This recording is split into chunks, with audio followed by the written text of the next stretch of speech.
Okay? So, dalam list tu ataupun list harga bagi customer yang sebelum ni dong bikin di sana lah kan. Okay? Di sana lah. Okay? Dalam water pump pun dong ada ganti. Okay, kita pergi, saya sudah buka water pump. Okay. Okay. Mau nampak ni marking. Ini marking original.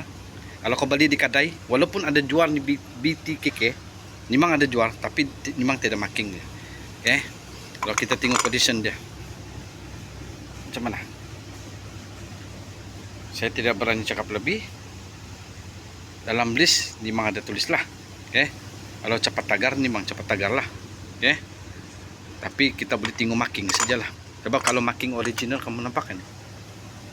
Original marking. Nah kan oil pump pun dia ada ganti, tapi dalam list dia ada tulis oil pump marking ni, marking. So ini dia marking dia, nampak? So ini tidak ganti lah bos ah. Okay, saya tidak boleh cakap lebih, kita sendiri nilai. Tapi bagi ikut pengalaman, kita boleh nampak ah, BTKK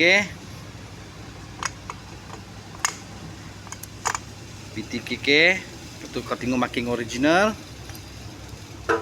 marking original, marking original, marking original. Okay. So saya belum bongkar habis lagi, tapi kalau tengok kesian juga nih owner. Okay. Apapun, next video.